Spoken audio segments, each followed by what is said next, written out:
All right, everyone, welcome to No Traps, No Glory. I realized this last time I didn't introduce it this way. It was the first time, but last episode, I'm going to make up for it now, was episode 11. Today, episode 12. So welcome. It's backwards. Is it? Yes. Episode 11? 11's fine. I know, because I'm facing. Episode 12. That works. Excellent. Thank you to our venerable producer. So, where to start off? First, I'd like to. I have a few thoughts and revelations per se. Relative, I competed yesterday. Had a meet at Sacred Heart University. Joel Quintong hosted it. It's always a fun meet. Something we've done or a competition we've done for the past, I think, 3 years running. So, yeah, it's always a fun meet. It was nice to go to the school. It's a good layout. Open the gymnasium. So, seemingly every year that I've competed there, I've always put, at least up until the time, put out some of my best lifting at this competition for whatever the reason is. I think it's actually somewhat related to the time of year, honestly. This time of year I always feel my best, and as well, my allergies haven't hit yet, and I don't get crippled and debilitated, but it was a good meet. I actually didn't I totaled 1 kilo less than I did last year, but I made more lifts and made them much better than I have in previous years. I made all 3 snatch attempts, made a record in the snatch, or overall record in the snatch. Clean and jerks were very good. Jerks were great. So it was a very good competition, especially coming back from the nagging back injury that I had for a few months. So my training leading up to this competition has been it's somewhat different. So whereas in the past, and I think it's something that develops over time, at least most athletes it will. When I was younger, or at least earlier in my training career, I'd constantly want to go heavy, constantly want to beat myself to death. And now my perspectives changed, my approach to training's changed a little bit, and leading to this competition, I never really went too heavy, or at least heavy consecutively and a lot of reps in the snatch or in the clean and jerk. I mean, I did a lot of pulls, did some squats, but every workout that I had, I focused solely on maintaining technique, on having good speed and timing with the technique to where I felt good, minimized any misses that I might have had. And my focus wasn't on the weight that I was doing. As I felt confident with the weight, it was being very deliberate with every bit of the technique. And the champ put an article up, we posted on our blog. That's auto shaking if you heard it. Put an article on our blog about trusting your technique. And ultimately, we train every time we come into the gym. Obviously, we're trying to get stronger, but all of our training is dedicated towards maintaining consistency and perfection in technique, to where one rep looks like the next and goes to the next and such, whether it be the classic lifts or whether it be accessory exercises. So let's say all 3 snatch attempts, I never concerned myself with the weight that was on the bar. I never concerned myself with, oh my God, it's going to be heavier, what do I have to do? All my entire and sole focus was on maintaining every position that I know works correctly and yields me results, so that way I can have the greatest chance to be the most efficacious on the platform. In this instance, I was. And what I've learned a lot, and at least perspective I have for the time being with this, is that you don't always have to go heavy. You don't have to constantly kill yourself. And a lot of times people want to go heavy, especially prior to a meet, make sure, okay, I want to do this, I want to do more, I want to do more, because one, it's a psychological aspect where you have to feel the confidence that you can do it. But it doesn't matter. The confidence in the weight doesn't matter if you need to build confidence with a weight. You need to have the confidence in your action and in your motion, which is your technique. So if you're able to step on the platform, know how you have to move, visualize how you need to move, and allow your body to do the motion to take over, that ultimately I feel is where you'll be successful. And there are many lifters where I've said this to before, and it's something to where, let's say when you come into the gym, if you're not solidifying let's say the confidence in your technique, and you come into the gym, you do rep after rep after rep, and you do a lot of sets, and you're just constantly doing the motion, it doesn't make sense to do that much. Why are you going to do 10 sets of 3 in the snatch, which, let's say 30 reps, multiple times a week or multiple times throughout a month or a training cycle? So you have, let's say, in consecutive hundreds of reps in this one exercise. If you're not going to allow yourself to be confident in your motion, which only leads to you going to a competition and then freaking out on the platform because you don't trust your technique. If you're not solidifying your foundation in your technique and solidifying your motion, it doesn't make sense to do that much. Why do you have to do so much if you're not going to allow it to become concrete within your training psyche and prowess? And for me, for this competition, it really allowed a much better performance from myself. I was more relaxed.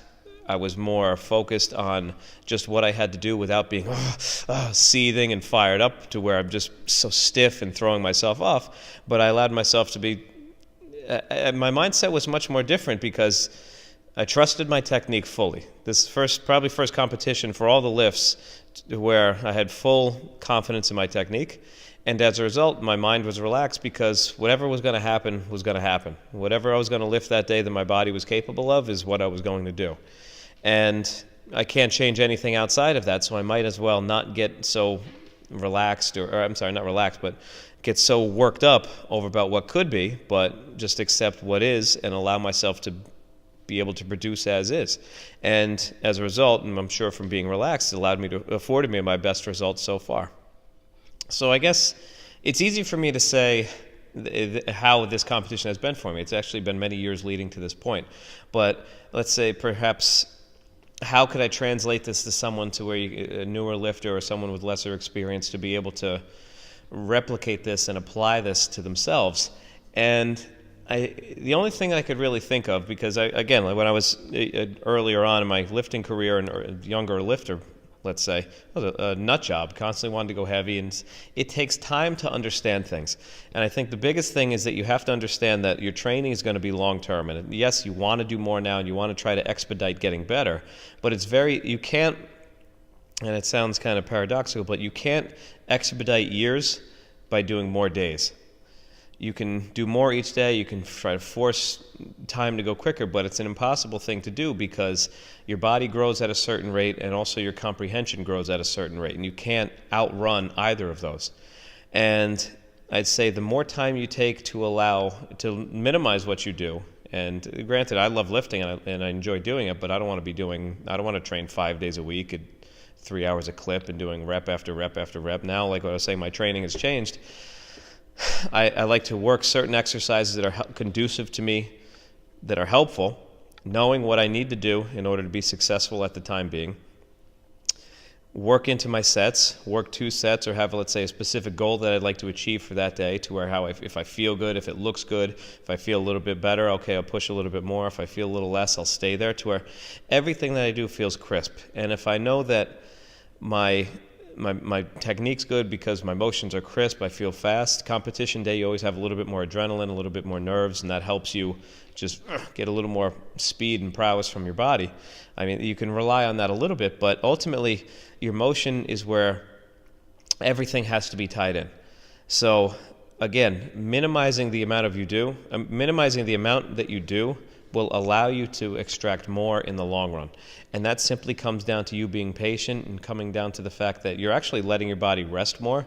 And because your body's resting more and you're maintaining more quality training, things will come quicker because you'll have better feeling, better understanding.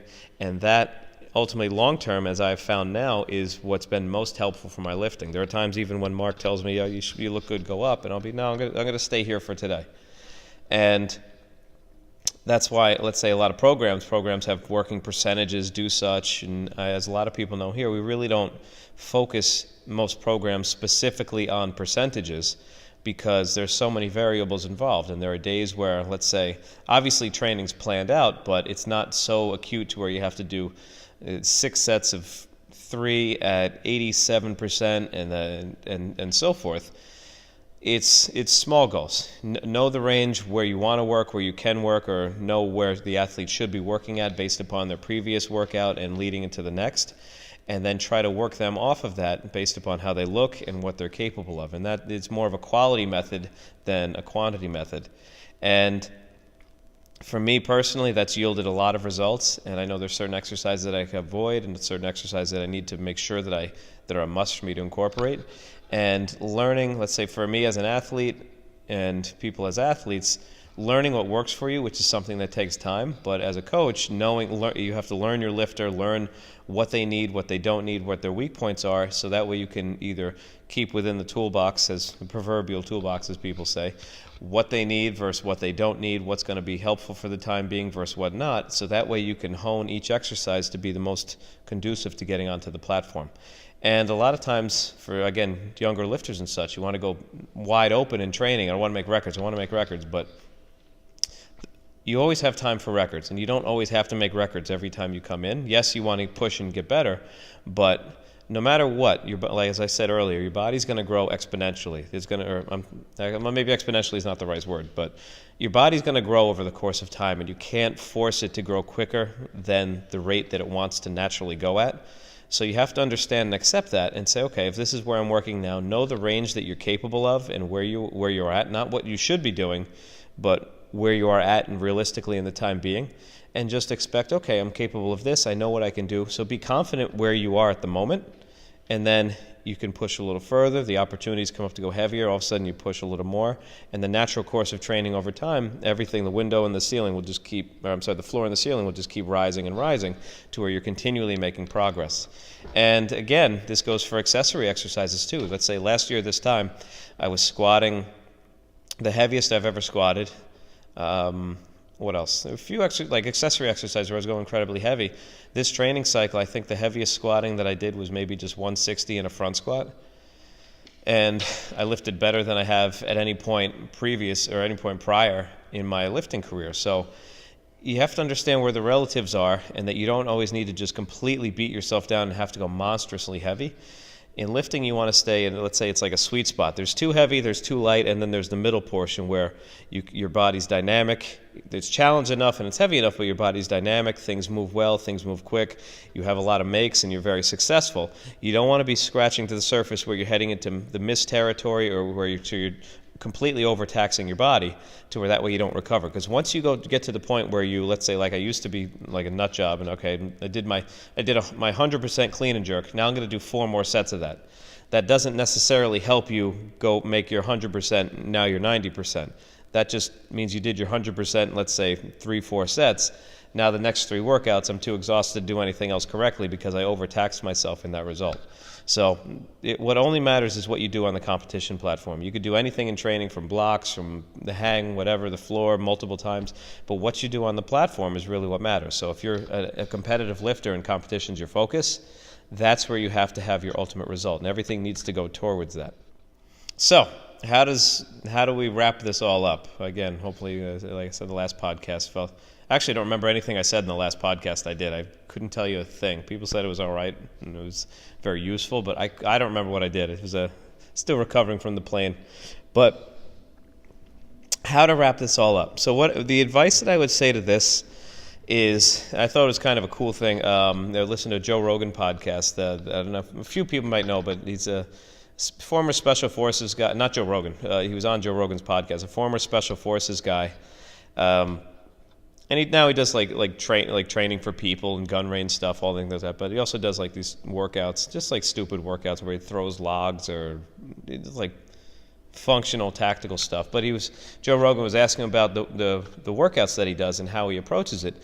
And he said one of the things that he said was always leave something in the tank, because if you just go to a workout and completely blast yourself apart, and this is coming from someone of a Special Forces perspective, if you go to a workout and completely kill yourself, you may not have enough energy to kill somebody if you have to. And it was funny because it makes sense. If you're going to go to every workout that you do and completely exhaust yourself, you have to think of the following workout, and you have to think about, what did that workout give you? If you're just going to train just for the sake of just beating yourself down, then you have to understand that that's your goal. It's not helping you get better. Beating yourself down doesn't make you better.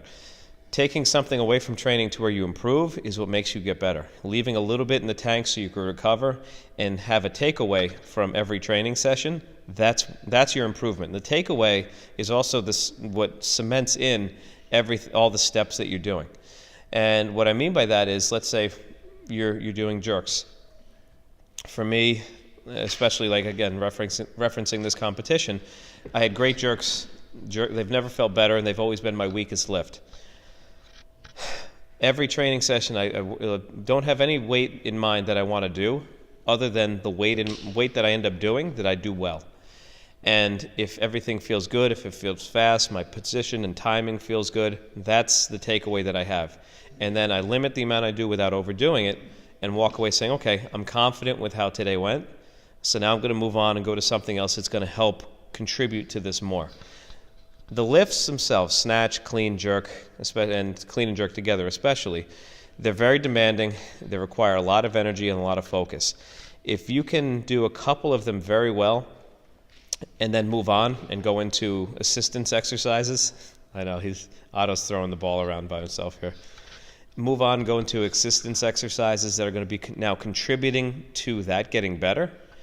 Now you're solidifying everything. You're putting in the steps that are going to help improve. Mentally, you walk away saying, okay, I had really good snatches today. I made three good reps, or I made 3 awesome doubles, or I worked up to a really heavy double and it was perfect. Let me move on. I'm not going to get greedy, and I'm going to do pulls now that are going to help this. Even if I go lighter, whatever it may be, I'm going to do something that's going to contribute to that. Jerks, okay, I had great jerks. You know what? I don't need to go heavier. I don't need to do more. Let me do push presses. They'll help carry into that now. So everything needs to solidify everything, and everything needs to be in good quality, and everything needs to not be in an overwhelming amount. And that's how I approached my training towards this competition, and ultimately it gave me the confidence and the mindset to where when I stepped on the platform, I knew how I had to move, how I had to do it, and the results themselves were indicative of that approach working. And not to mention, too, that today's the day after training. Usually there are times where I feel wrecked after a good meet, or any meet in particular, but I feel very good, actually. I'm looking forward to possibly even training tomorrow. Tomorrow, Monday, and I don't have pain. Body feels young, youthful, young, because I am, but also very loose and spry. So that, I think, is ultimately how you should be feeling, and that is because of a good training protocol and not overworking yourself to where you still have some left in the tank. So that way you can continue to move forward, and like I said, training's long-term. That's where your long-term progress comes in. So hopefully this all made sense. Hopefully it's a perspective that everyone can apply towards their training and give it a little bit different understanding. And some people in particular who like to go heavy all the time don't have to go heavy all the time and can yield more, so that way next meet they have greater results. So everybody, thank you. Subscribe to us on Instagram at New York Weightlifting Academy or NY Weightlifting Academy. YouTube also subscribe to us. The link should be somewhere on here. You can find us to listen to this podcast, and SoundCloud for those who may not be watching or listening to this beautiful medley of my voice on SoundCloud. Thank you, and see you soon.